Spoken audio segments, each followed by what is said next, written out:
Hello students.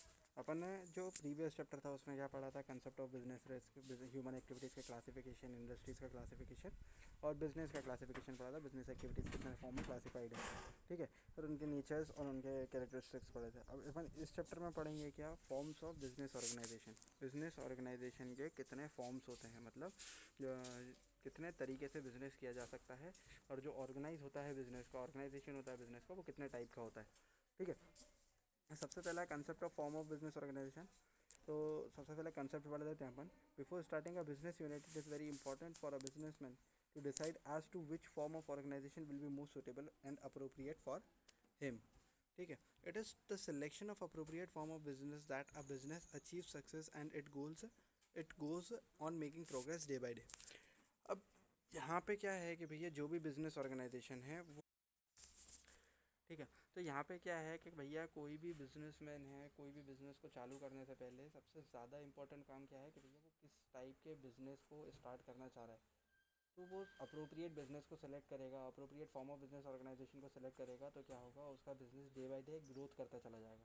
लेकिन अगर वो गलत फॉर्म ऑफ बिज़नेस ऑर्गेनाइजेशन को सेलेक्ट करता है और उस हिसाब से काम करता है, तो उसका बिज़नेस क्या होगा, ग्रोथ नहीं कर पाएगा जिस हिसाब से उसको करना थी, ठीक। तो ये हो जाता है फॉर्म्स ऑफ बिजनेस ऑर्गेनाइजेशन का कंसेप्ट है ये। तो वो फॉर्म्स में क्या होता है कि भैया किस टाइप का बिजनेस है, जैसे कि सोल ट्रेडर हो गया, ये नीचे दिया हुआ है आपको, सोल प्रोप्राइटरशिप हो गया, हिंदू अनडिवाइडेड फैमिली हो गया, पार्टनरशिप हो गया, कोऑपरेटिव सोसाइटी हो जाती है, कंपनी हो जाती है, उनकी डिटेल अपन को नीचे दी हुई है।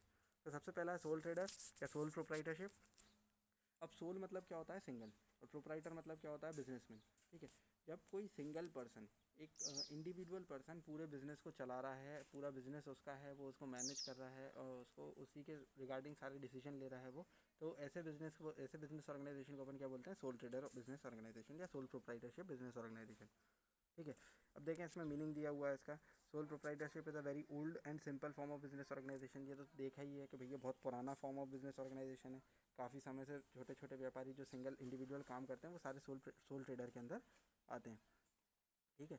अब in other word, sole tradership is that form of business organization in which an individual introduce his own capital, uses his own skill and tact in its management and is solely responsible for the result of its operation.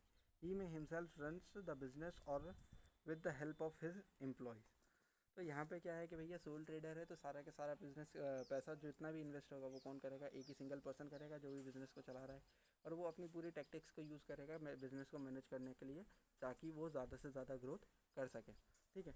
तो फिर उसके बाद है आपका क्या, definitions दी हुई है different different authors की, कोई भी डेफिनेशन देख लीजिएगा आपको समझ में आ जाएगा। फिर उसके बाद सेलियन फीचर्स और चीफ कैरेक्टरिस्टिक्स। सेलियन फीचर्स दिए हुए हैं, कैरेक्टरिस्टिक्स दी हुई हैं सोल ट्रेडर की। तो क्या कैरेक्टरिस्टिक्स होती हैं, सबसे पहला वन मैन शो। देखें उसकी डीलिंग से ही समझ में आ जाएगा, और उसकी कैरेक्टरिस्टिक्स आप खुद ही बना सकते हैं। जैसे कि भैया सोल ट्रेडर है तो वन मैन शो होगा, सिंगल पर्सन है, वो सब कुछ कर रहा है ना, तो सब चीज़ को मैनेज भी वही कर रहा है, पूरा पैसा भी वही लगा रहा है, सारा काम भी वही कर रहा है, इसलिए उसको सोल ट्रेडर कहा जाता है, और इसलिए उसको वन मैन शो भी बोला है, ठीक है। फिर उसके बाद अनलिमिटेड लाइबिलिटी। अब जितना भी पैसा वो लगा रहा है तो जितना भी प्रॉफिट होगा पूरा उसका मैक्सिमम अनलिमिटेड प्रॉफिट होगा। तो अनलिमिटेड प्रॉफिट होगा तो साथ ही साथ अनलिमिटेड लायबिलिटी भी उसके साथ आएंगी। तो बिज़नेस की जितनी भी लायबिलिटी होती है उसका सारा दायित्व किसका रहेगा, सिंगल पर्सन का रहेगा, जो खुद उस बिज़नेस को चला रहा है, पूरी रिस्पॉन्सिबिलिटी उसकी उसी पर्सन के पास रहेगी, ठीक है। फिर उसके बाद है क्या, नो लीगल फॉर्मेलिटीज़, कोई भी लीगल फॉर्मेलिटीज़ नहीं करना पड़ती। आपने भी देखा होगा कि भैया कोई भी छोटी मोटी दुकान वैसे ही खोल सकता है, कोई ज़्यादा लीगल फॉर्मेलिटीज़ नहीं होती, थोड़ी बहुत लीगल फॉर्मेलिटीज़ होती हैं, जैसे कि वो जगह वगैरह की है, यदि आप कुछ इस टाइप का काम कर रहे हैं जो उस पर्टिकुलर एरिया में नहीं कर सकते तो फिर आपको फॉर्मेलिटीज़ फॉलो करना पड़ती हैं। लेकिन जो जनरल सिनेरियो वाला बिजनेस होता है, जैसे जनरल स्टोर हो गया या कोई भी जनरल शॉप हो गई, तो उसमें आपको कुछ ज़्यादा लीगल फॉर्मेलिटीज़ नहीं करना पड़ती, ठीक है। इजी टू डिज़ोल्व, बंद करना बहुत आसान है, जब चाहें तब आप उसको बंद कर सकते हैं, दूसरे बिजनेस को चालू कर सकते हैं। कैपिटल लिमिटेड होती है, ज़्यादा मात्रा में कैपिटल नहीं लगती, क्वांटिटी ऑफ कैपिटल क्या होती है, लिमिटेड होती है, ठीक है। फिर उसके बाद लिमिटेड रिसोर्सेज भी क्या होते हैं उसके पास, लिमिटेड होते हैं। जाहिर सी बात है भाई, यदि कैपिटल लिमिटेड लगा रहा है तो रिसोर्सेज भी क्या होंगे उसके पास, लिमिटेड ही होंगे। मैनेजरियल एबिलिटी भी लिमिटेड है, क्योंकि सिंगल पर्सन है, वो अपनी खुद का दिमाग लगा रहा है, तो उसकी जो मैनेजरियल एबिलिटी है वो क्या हो जाएगी, लिमिटेड हो जाएगी। वो एक पर्टिकुलर सिंगल पर्सन के लिए रिगार्डिंग ही सीमित रह जाएगी, उससे आगे वो सोच ही नहीं पाएगा। जो इसके जितना वो सोच सकता है उतना ही सोच पाएगा, उससे ज़्यादा वो किसी को यूज़ नहीं कर पाएगा, क्योंकि किसी दूसरे की थिंकिंग को यूज़ वो कर ही नहीं रहा है, ठीक है। फिर उसके बाद लॉस, चांसेस के लॉस भी बहुत ज़्यादा होते हैं, चांस ऑफ लॉस है ना इसमें ज़्यादा होता है, और प्रॉफिट भी जितना होता है वो पूरा पूरा प्रॉफिट उनका होता है। ठीक है। फिर उसके बाद है आपका क्या, फ्लेक्सिबिलिटी, फ्लेक्सिबल है, कभी भी आप अपने हिसाब से उसको फ्लेक्सिबल कर सकते हैं, अकॉर्डिंग टू टाइम आप उसको चेंज कर सकते हैं। फिर उसके बाद शॉर्टर लाइफ, सोल ट्रेडर की लाइफ जो होती है वो आज comparison to other business organization छोटी होती है। ठीक है। अब इसके एडवांटेजेस क्या होते हैं, इजीली फॉर्म कर सकते हैं, कोई भी ज़्यादा फॉर्मेलिटीज़ नहीं है जिसके कारण आप इसको इजीली चालू कर सकते हैं। पर्सनल कांटेक्ट रहता है आपका कस्टमर्स के साथ में, जो एक बहुत इंपॉर्टेंट चीज़ है आज के टाइम में। ठीक है। तो जो भी बिजनेस, जो भी कस्टमर होता है वो क्या करता है, जिससे उसका पर्सनल टच होता है, जिस कस्टमर बिजनेसमैन से उसका पर्सनल टच होता है, उस पर वो जल्दी भरोसा कर पाता है और उससे गुड्स को परचेज कर लेता है। ठीक है। फिर उसके बाद आपका क्विक डिसीजन, आप डिसीजन क्विक ले सकते हैं, क्यों, क्योंकि आप किसी दूसरे के ऊपर डिपेंडेंट नहीं है, तो आप अपना डिसीजन खुद ही ले सकते हैं, आपको किसी से बात करने की ज़रूरत नहीं है, किसी से पूछने की ज़रूरत नहीं है, किसी से सलाह लेने की ज़रूरत नहीं है, you can take your own decision. ठीक है। फिर उसके बाद है greater personal interest, personal interest इसमें सबसे ज़्यादा होता है। क्यों, क्योंकि ये पूरा का पूरा कैपिटल मेरा है, सपोज करो किसी बिजनेस में, तो मैं उसमें ज़्यादा काम करूँगा। क्यों ज़्यादा काम करूँगा, क्योंकि मेरे को जितना भी प्रॉफिट होगा सारा का सारा प्रॉफिट क्या है, मेरा ही है, तो इसमें पर्सनल इंटरेस्ट क्या होता है, बहुत ज़्यादा होता है।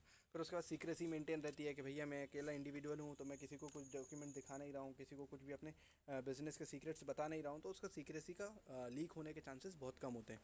ठीक। फिर उसके बाद इकोनॉमी सस्ता होता है, लोन फैसिलिटी है, लोन मिल जाता है, ईजिली लोन मिल जाता है। बेनिफिट टू इनहेरिटेड गुडविल, यदि कुछ गुडविल है आपके पास, मतलब आपको इनहेरिटेड मतलब पूर्वजों के थ्रू, आपको आपके एंसेस्टर्स के थ्रू कुछ गुडविल मिली हो। फॉर एग्जांपल यदि आपके दादा परदादा बहुत फेमस है किसी एरिया में, उसके बाद आपके पापा भी वही बिजनेस कर रहे हैं, फिर उसके बाद आप वो बिजनेस को कर रहे हो, तो आपको बनी बनाई गुडविल मिल जाती है, तो आपको उसका बेनिफिट मिलता है।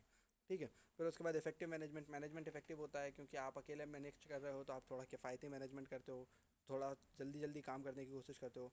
ठीक है। टैक्स एडवांटेजेस होते हैं, बहुत मिनिमम टैक्स बर्डन होता है, यदि आप इनकम टैक्स के लिमिट में आते हो, आपका बिजनेस इनकम टैक्स के लिमिट में आता है, तो ही आपको टैक्स पे करना, नहीं तो आपको कुछ भी इनकम टैक्स पे नहीं करना रहता। लेकिन जो इनडायरेक्ट टैक्सेस होते हैं वो तो आप पे करते ही हैं by the at the time of purchase of goods और सेल ऑफ गुड्स। ठीक है। जो आपका डायरेक्ट टैक्स है, जैसे कि इनकम टैक्स है, उसमें आपका मिनिमम बर्डन होता है किसी भी सोल ट्रेडर का।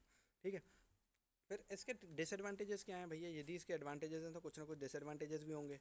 तो डिसएडवांटेजेस क्या हैं, सबसे पहला अनसर्टेन लाइफ, लाइफ का कोई भरोसा नहीं है। आज आपको प्रॉफिट हो रहा है, आप बिज़नेस को चला रहे हो, कल आपको प्रॉफिट होगा, आप उस बिज़नेस को चलाओगे, जैसे ही आपको लॉस होगा आप उस बिज़नेस को बंद कर दोगे, तो उसमें आपके पास कोई बैक सोर्स नहीं होता कि भैया यदि आपको लॉस हो तो आप वहाँ से उस चीज़ को कवर अप करके उस बिज़नेस को चला सकें, ताकि फ्यूचर में आपको प्रॉफिट हो तो आप जो आपने पैसा लगाया है वो आपको वहाँ से रिकवर हो जाए। तो आपको बिज़नेस को बंद ही करना पड़ सकता है कई बार, तो कई कई कई सिनेरियो में बिज़नेस ही बंद हो जाते हैं। तो यहाँ पे कोई बैक सोर्स ना होने के कारण, बैकअप ना होने के कारण क्या होता है, बिज़नेस का लाइफ जो होती है बहुत अनसर्टेन होती है, कभी भी बिज़नेस को बंद करने की नौबत आ सकती है जैसे ही आप लॉस में जाते हो तो। ठीक है। फिर उसके बाद क्या है, अनलिमिटेड लाइबिलिटीज़, लाइबिलिटी अनलिमिटेड होती है भैया, प्रॉफिट अनलिमिटेड है तो लाइबिलिटी भी क्या होगी, अनलिमिटेड है इसमें। रिसोर्सेज लिमिटेड होते हैं जिसके कारण वो ज़्यादा काम नहीं कर पाते, due to the less resources, less availability of resources. ठीक है। फिर उसके बाद लो प्रॉफिट, प्रॉफिट कम होता है। ठीक है। As comparison to other business यहाँ पे प्रॉफिट कम होता है, क्यों, क्योंकि भैया कैपिटल लिमिटेड है, तो रिटर्न के चांसेस भी क्या होते हैं, लिमिटेड ही होते हैं, इतने ज़्यादा नहीं होते जितने दूसरे टाइप ऑफ बिजनेस में होते हैं। फिर उसके बाद क्रेडिट फैसिलिटी भी लिमिटेड होती है, ज़्यादा अनलिमिटेड क्वांटिटी, अनलिमिटेड अमाउंट में उनको लोन नहीं मिल जाता। या कोई भी बिजनेसमैन से, जो भी सोल ट्रेडर है, कोई भी बिजनेसमैन से यदि क्रेडिट पे भी गुड्स वो परचेस कर रहा है, तो एक लिमिटेड क्वांटिटी में ही गुड्स परचेस कर पाता है, लिमिटेड क्वांटिटी में ही गुड्स क्रेडिट पे ले पाता है। कोई दूसरा बिजनेसमैन या कोई दूसरा प्रोड्यूसर अनलिमिटेड क्वांटिटी में गुड्स को नहीं सेल आउट करता, क्योंकि कुछ बैक सोर्स ना होने के कारण यदि लॉस में होगा तो वो पैसा क्या हो सकता है, बैंकरप्ट हो सकता है, वो बिजनेसमैन बैंकरप्ट हो सकता है और वो पैसा उस पर्टिकुलर क्रेडिटर का डूब सकता है। इस चक्कर में, इस रिस्क के कारण वो लिमिटेड क्रेडिट फैसिलिटी अवेलेबल कराता है किसी भी सोल ट्रेडर को। तो जिसके कारण क्या होता है कि भैया एक ड्रॉबैक है कि भैया लिमिटेड क्रेडिट फैसिलिटी होने के कारण हो सकता है आप उससे ज़्यादा अच्छा काम कर सको, लेकिन पैसे के कमी के कारण आप उतना काम ना कर पाओ। ठीक। फिर उसके बाद वीक बार्गेनिंग पोजीशन वीक होती है। ठीक। फिर उसके बाद है आपका लैक ऑफ स्पेशलाइजेशन, कुछ भी स्पेशलाइजेशन नहीं होता किसी भी टास्क के regarding. Possibility of wrong and hasty decision, अब भैया आप किसी से भी सलाह लिए बगैर कोई भी डिसीजन ले रहे हो तो बहुत ज़्यादा चांसेस हैं कि आप जो डिसीजन लो वो गलत हो जाए और आपके लिए वो हज़ार्डस हो जाए, डेंजरस हो जाए। ठीक है। फिर उसके बाद अनसुटेबल फॉर डेवलप्ड बिजनेस, कोई भी डेवलप बिजनेस है उसके लिए अनसुटेबल होता है, क्यों, क्योंकि उनको नंबर ऑफ़ वर्कर्स ज़्यादा चाहिए, उनको नंबर ऑफ़ मैनेजमेंट हैंड ज़्यादा चाहिए, तो उसके लिए उनके लिए पार्टनरशिप या कंपनी भी ज़्यादा सुटेबल होती है।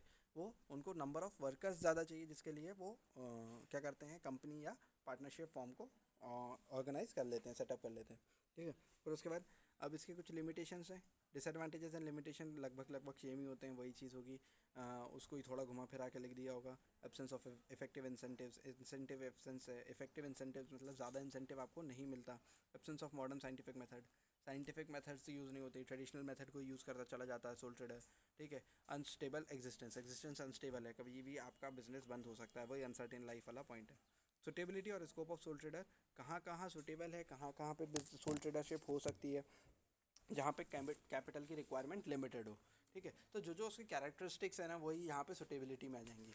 तो जहाँ पे कैपिटल की रिक्वायरमेंट लिमिटेड हो वहाँ हो सकता है, बिजनेस का साइज स्मॉल हो वहाँ हो सकता है, पर्सनल सुपरविजन ज़रूरी है, किसी और के ऊपर भरोसा नहीं कर सकते, वहाँ पे सोल ट्रेडर चालू किया जा सकता है ना। क्विक डिसीजन जहाँ पे ज़रूरी है वैसे बिजनेस में सोल ट्रेडरशिप की जा सकती है। रिस्पॉन्सिबिलिटी लिमिटेड होना चाहिए, जहाँ पे रिस्पॉन्सिबिलिटी लिमिटेड है वो सोल ट्रेडर कर सकता है, ठीक है। प्रोडक्ट आपका लोकल मार्केट के लिए होना चाहिए, तो लोकल मार्केट में ही आप उसको सेल आउट कर पाओगे, तो सोल ट्रेडर एक लिमिट में ही, एक प्रिस्क्राइब्ड एरिया में ही वो क्या कर सकता है, गुड्स को सेल आउट कर सकता है, क्योंकि उसके पास रिसोर्सेज इतने नहीं होते कि वो पूरे इन स्टेट में या पूरे इंडिया में गुड्स को सेल आउट कर पाए, ठीक है।